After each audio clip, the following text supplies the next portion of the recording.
ओम नमो भगवते वासुदेवाय नमः। सुख सागर के चौथे स्कंद में 17वां अध्याय, जिसमें राजा पृथु का राजा के दुख पाने से धरती पर क्रोध करने के बारे में बताया गया है। इसके आगे की कथा के लिए आप मेरे शुरू के वीडियो सुन सकते हैं। मैत्रेय जी ने कहा, हे विदुर, जब देवता और ऋषीश्वर विदा हो गए तो राजा पृथु धर्म और नीति के साथ राज्य काज करने लगे। एक दिन सब प्रजा ने उनके पास आकर विनय किया कि महाराज, आप हमारे राजा और मालिक हैं। शास्त्र के अनुसार आपको हमारा पालन करना चाहिए। हम लोग भूख के मारे मर जाते हैं।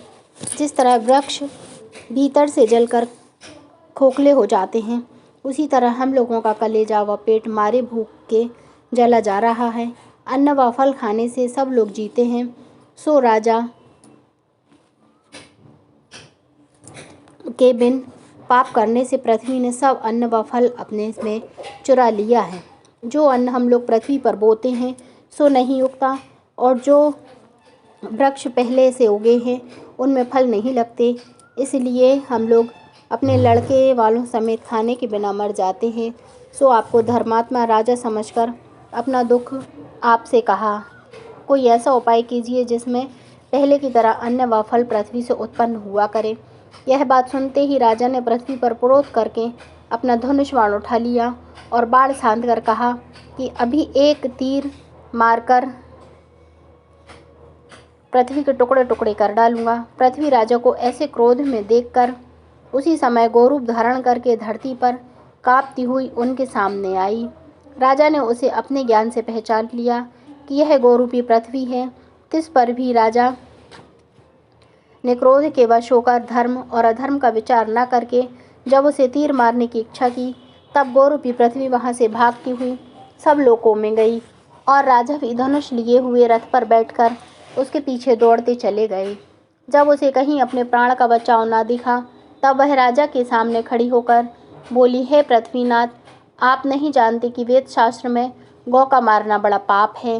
राजा ने जवाब दिया कि शास्त्र में ऐसा लिखा है कि जिस किसी से संसारी जीव दुख पावे उसका मरना पाप नहीं है, उसे धर्म समझना चाहिए। ब्रह्मा जी ने जो औषधि व अन्य संसारी जीवों के पालन के हेतु प्रकट किया है, उसको तूने छिपा लिया है। राजाओं का यही धर्म है कि जो उनकी प्रजा को दुख दे उसे मारे।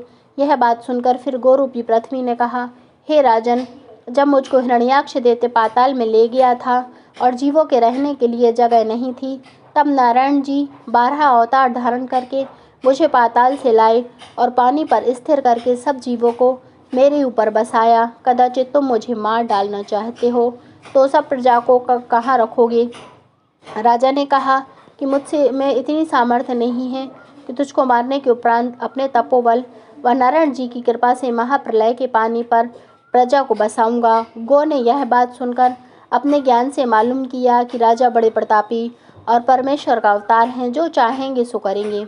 अब बिना इनकी शरण गए मेरे प्राण बचना कठिन है। ऐसा विचार कर पृथ्वी ने राजा से विनयपूर्वक कहा कि हे पृथ्वीराज, आप कृतार्थ पुरुष परमेश्वर का अवतार सब कर सकते हैं। जो आज्ञा दीजिए सो मैं करूं।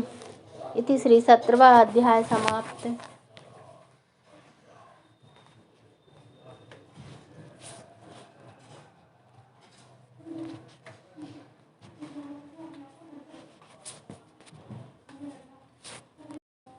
अठारहवां अध्याय, राजा का सब अन्न व औषधि गोरूपी पृथ्वी को डोहकर निकालना। मैत्रेय जी बोले, हे विदुर, गोरूपी पृथ्वी ने राजा से कहा कि महाराज, मैंने बैन के अधर्म करने से अन्न व औषधि आदि इसलिए अपने में छिपा लिया कि बैन के राज्य में संसारी लोग होम व दान करना छोड़कर सब अन्न अपने खर्च में लाने देते थे। देवता व अग्नि का भाग्य देना उन्होंने बंद कर दिया था। इसलिए अधर्मी लोगों का पालन करना मैंने उचित नहीं जाना। अब तुम धर्मात्मा राजा अवतार लेकर पहले की तरह अन्न व फल उत्पन्न होना चाहते हो तो तुम वेद का मंत्र पढ़कर योगाभ्यास के साथ गौ के समान मुझे दुहो। जो कुछ मैंने गुप्त कर लिया है और जिस चीज़ की तुमको इच्छा हो सब मुझसे दूध की तरह निकाल लेगी। पहाड़ों का बहुत बड़ा बोझ मेरे ऊपर से ठिकाने रखा है। आप उसे उठाकर एक तरफ धर दीजिए तो बहुत सी पृथ्वी खाली हो जाएगी। उनकी जगह ऊंची नीची धरती जो गड्ढे के समान है उसे पाटकर बराबर कर दीजिए। तब मेरे ऊपर सब जीव आराम से रहकर खेती आदि व्यापार करके बड़ा सुख पावेंगे। किसी को दुख ना होगा। बरसात बीतेगी पर भी जीवों के पीने और खेतों के सींचने के लिए सब जगह पानी रहेगा। राजा पृथु ने यह वचन सुनते ही अपने धनुष की नोक से पहाड़ों को जो बीच में जगह छेके थे उन्होंने उत्तर दिशा में धर दिया। सो 3 तरफ पृथ्वी खाली हो गई और जिस तरह गड्ढे थे वहां पर छोटे छोटे पहाड़ों को रखकर अपने धनुष से नोक दिया तो वह धरती भी बराबर हो गई। वहां राजा ने बहुत सी जगहों पर नगर व गांव बसाए। जहां पानी की जरूरत थी वहां तालाब, बावड़ी व कुआं आदि बनवा दिया जिसमें सब जीवों को सुख मिले। तब गोरूपी पृथ्वी ने प्रसन्न होकर कहा, हे पृथ्वीनाथ, अब मुझे दोहो पर दोहने का बर्तन और बछड़े की सूरत अनेक वस्तुओं के निकालने के लिए जुदा जुदा बनाओ जिसमें सब जगह मुझसे निकले। पहले भृगु व दुर्वासा आदि ऋषीश्वरों ने गोरूपी पृथ्वी को दोहा तो उसमें से वेद निकला। ब्राह्मणों ने प्रसन्न होकर कहा, हम लोगों को यही चाहिए। फिर देवता, गंधर्व, दैत्य व राजा पृथु आदि ने उसे गो को दोहकर अनेक प्रकार के फल, अन्न व औषधि आदि प्रयोजन की सब वस्तुएं उसमें से निकाली। दोहने का बर्तन और बछड़े का स्वरूप पृथक पृथक बनाया था। हे विदुर, पृथ्वी कामधेनु गाय के समान है, इसलिए सब लोगों ने अपनी इच्छानुसार गोरूपी पृथ्वी को दोहकर सब जगह की वस्तुएं निकाल ली। देवता और ऋषीश्वरों ने पृथ्वी को आशीर्वाद दिया कि पहाड़ व समुद्रादि का बोझ तुझे कुछ नहीं मालूम होगा, परंतु साधु व ब्राह्मण को दुख देने वाले अधर्मी जब तेरे ऊपर अपना चरण रखेंगे तब तू उनके भार से दुखी होगी। उस समय नारायण जी अवतार लेकर अधर्मियों को मारकर तेरा बोझ दूर करेंगे।